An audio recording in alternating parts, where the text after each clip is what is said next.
Dia memakinya dan meminta pertanggungjawaban darinya. Apalagi dia sudah mencemari nilai-nilai Golden Circle yang dimana mereka menjanjikan keamanan identitas dan tidak pernah gagal dalam melaksanakan misinya. Tetapi si broker itu malah mengabaikannya. Dia tidak peduli dengan ocehan-ocehan serta ancaman-ancaman yang beliau lontarkan. Kesepakatannya berakhir dan slogan tentang misi yang tak pernah gagal pun tetap terjamin. Dia memberikan semua bukti tentang kesepakatan mereka kepada Kim Hyung Sung dan sisanya Kim Hyung Sung yang akan membereskannya. Dan tak lama kemudian bel pintu rumahnya pun berdenting. Sebelum Chun Sam, yaitu ayahnya Hye-jin, menelpon Jung Chan-su, sebenarnya ia lebih dulu ditelepon oleh Kim Hyung Sung untuk menawarkan sebuah kesepakatan besar dengannya. Sebelum bernegosiasi, ia terlebih dahulu menceritakan situasinya, yang dimana dia sudah mengetahui identitas si klien, sedikit informasi tentang Golden Circle, misi si broker yang harus segera dituntaskan apapun yang terjadi, dan sebagainya. Kemudian setelah itu dia menawarkan untuk bekerja sama. Pertama-tama dia menyuruhnya untuk membuat laporan palsu. Laporan tentang dia berhasil membereskan Kim Hyung Sung, berhasil membuat si klien merasa senang, sehingga tugas Choi Tae-jun selesai dan kembali ke Seoul. Sisanya Kim Hyung Sung tinggal membungkam keluarga Hye-ji dan menyingkirkannya, sehingga kedua belah pihak sama-sama diuntungkan. Pintu dibuka dan ternyata yang datang adalah Kim Hyung Sung. Dengan santainya dia duduk di sofa dan menyuruhnya untuk berhenti mengomel ketika dia tak henti-henti memakinya. Kepada ayah Hye-ji, Kim Hyung Sung memberinya dua pilihan. Pertama, balas dendam dengan melaporkannya ke kantor polisi dan meminta Golden Circle untuk menindaklanjuti masalah ini. Tetapi jika itu terjadi, Kim Hyung Sung akan membeberkan semua bukti yang dia terima kepada seluruh dunia. Kemungkinannya Golden Circle akan menghilang, dirinya akan diseret ke penjara dan Kim Hyung Sung akan menyiksa putrinya. Sedangkan yang kedua, pilihannya sederhana. Dia hanya perlu memotong tulang di bagian belakang lutut putrinya dan memastikan bahwa putrinya itu tidak pernah keluar dunia lagi. Sang ayah yang baru tahu bahwa backingan Kim Hyung Sung adalah putra sulung Myung Jin pun hanya bisa terdiam. Pilihan pertama terasa sulit baginya. Dia tidak ingin dipenjara, tidak ingin kehilangan rumah dan bisnisnya, sehingga dia pun hanya bisa memilih yang kedua. Perlahan dia mengambil sebilah pisau yang Kim Hyung Sung lemparkan ke lantai, lalu mengajar putrinya yang berusaha melarikan diri dari kejarannya. Setelah malam mencekam itu berakhir, Kim Hyung Sung menemui si broker itu di salah satu kafe terkenal di Jakarta untuk membicarakan soal si klien dan untuk mendiskusikan kesepakatan. Untuk masalah si klien, dia berkata bahwa meskipun Chun Sam memilih pilihan yang kedua, tetapi dia tidak berniat untuk mengakhirinya begitu saja. Secara perlahan-lahan, dia akan mengekspos semua tindakan ilegal yang dia lakukan terhadap bisnisnya. Kemudian akan mempublikasikan dokumen yang si broker itu berikan kepadanya. Sehingga nantinya Hye-ji akan cacat dan miskin di dunia ini. Sedangkan untuk masalah kesepakatan, Kim Hyung Sung menawarkan sebuah ide Trojan Horse kepadanya. Trojan Horse itu sebenarnya virus komputer yang menyamar menjadi link, file, atau software untuk melakukan serangan atau untuk memata-matai komputer. Jika dia mau melakukannya, maka Kim Hyung Sung akan membayarnya dengan jumlah yang fantastis dan akan menjamin keselamatannya. Si broker itu terkekeh mendengarnya. Tawarannya itu tidak cukup untuk membuatnya ingin bergabung. Tetapi setelah mendengar kata top tier dari mulut Kim Hyung Sung, dia jadi terdiam.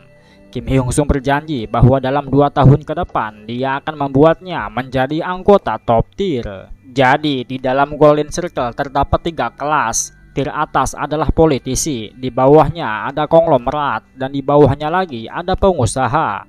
Susunannya seperti piramida, dan mereka menyebutnya dengan sebutan top tier. Anggota top tier memiliki broker level atas tersendiri. Semakin tinggi rank mereka, maka hadiah yang akan diterima broker akan semakin bagus. Apalagi broker top tier akan diterima sebagai anggota top tier juga. Meskipun Jung Chan-su sempat bingung dapat dari mana dia tahu informasi yang bersifat rahasia ini, tetapi tawaran yang diajukan sangat membuatnya tergiur. Di dalam kepalanya dia menerka-nerka. Memang benar dia akan menanggung akibatnya jika berkhianat. Tetapi setelah 2 tahun dia bisa meninggalkan Korea tanpa penyesalan. Dan jika Kim Hyung Sung berhasil menjatuhkan Golden Circle, maka hidupnya akan selamat. Ibarat sekali mendayung, 2-3 pulau terlampaui. Jung Chansu yang tergiur pun bertanya, bagaimana kau akan membuatku menjadi anggota top tier? Kim Hyung Sung menjawab bahwa dirinya hanya cukup diam selama 1 bulan dan jangan ikut campur ke dalam masalah ini. Setelah itu dia akan mendapatkan apa yang dia inginkan. Semua informasi tentang Golden Circle, Golden Line, dan top tier tentu saja Kim Hyung Sung dapatkan dari kehidupan sebelumnya, yang dimana semua informasi itu akan diberitakan oleh media beberapa tahun kemudian. Tetapi kasus itu ditutup tanpa mengungkapkan satupun identitas si anggota top tier. Setelah bertemu dengan si broker, kemudian dia pun mengambil langkah selanjutnya dengan mendatangi sebuah gedung DPR. Di sana dia bertemu dengan Kim Pan Ho yang merupakan senator dari Partai Kemakmuran. Dulu saat dia menjadi profesor, dia membangun koneksi dengan imbalan menjaga anak-anak dari orang yang berkuasa. Dan dengan orang-orang yang berkuasa di belakangnya itu, dia naik menjadi senator. Di kehidupan yang sebelumnya, dia digugat oleh Jang Hoil dari partai oposisi karena melakukan tindakan korupsi. Dan Kim Hyung Sung menggunakan cara ini dengan menulis di secari kertas bahwa dia bisa menghilangkan kecurigaan pengawas terhadapnya. Sehingga kedepannya mereka akan bekerja sama dan saling membutuhkan. Kim Hyung Sung berkata bahwa ada seseorang yang ingin menyingkirkannya. Dan Jang Hoil hanyalah seorang boneka dan ada dalang di balik tindakannya. Kim Hyung Sung juga menduga bahwa identitas si dalang itu adalah Yang Mingu, yaitu ketua partainya sendiri.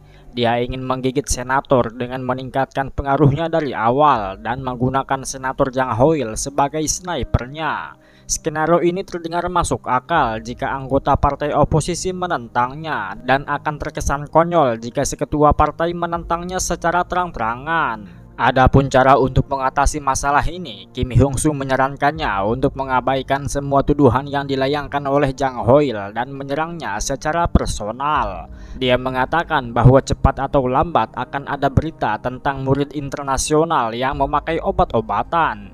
Dan di antara mereka pasti ada satu murid yang identitasnya dirahasiakan. Nah, kebetulannya anak si Jang Hoil juga sedang belajar di luar negeri. Ketika kasus ini naik, Kim Pan Ho tinggal memanfaatkannya dan nantinya dia pun akan lolos dari skandal ini. Setelah si sniper itu berhasil ditumbangkan, maka pengaruhnya di dalam dunia politik akan memudar dan orang-orang tidak akan percaya lagi terhadapnya. Kim Hyung Sung datang untuk menyampaikan hal ini dan setelah menyampaikannya dia pun beranjak pergi dan akan kembali lagi jika si Kim Pan Ho itu mau bekerja sama dengannya.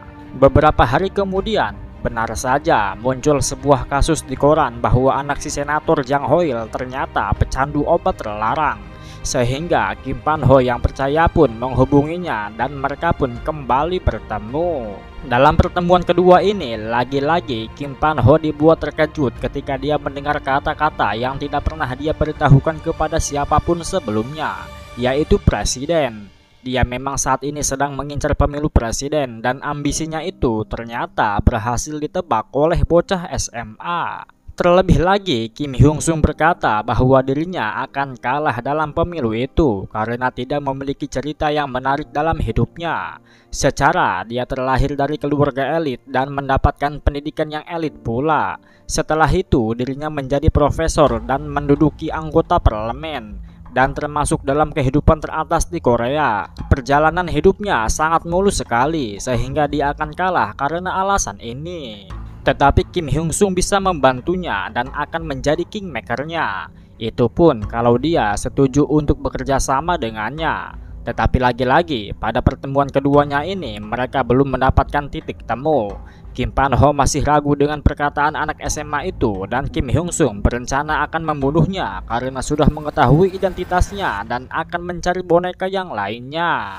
Ketika di sekolah, Kim Hyung Sung mendengar gosip yang beredar bahwa Hye-ji keluar dari sekolah dan masuk rumah sakit karena cedera parah. Sehingga dia pun menyimpulkan kalau pada akhirnya Chun Sam yaitu ayahnya Hye-ji memilih pilihan yang kedua. Dan dia terkekeh mendengarnya.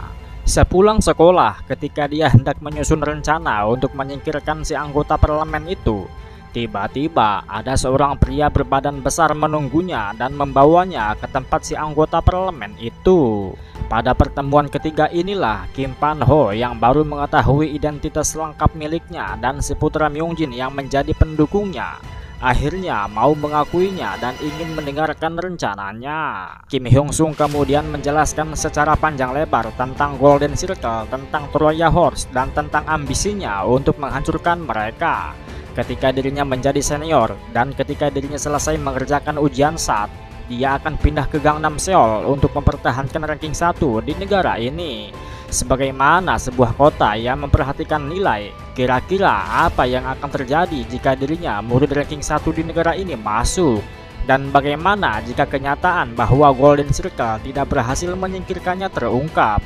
Pastinya itu akan menjadi bencana besar, katanya. Yang Kim Hyung Sung inginkan darinya adalah sebuah dukungan agar tidak dikeluarkan selama hal itu terjadi. Dan semakin lama dia bertahan, maka semakin banyak masalah yang akan dialami Golden Circle. Setelah mendengarkan semua itu, akhirnya dia pun mau bekerja sama.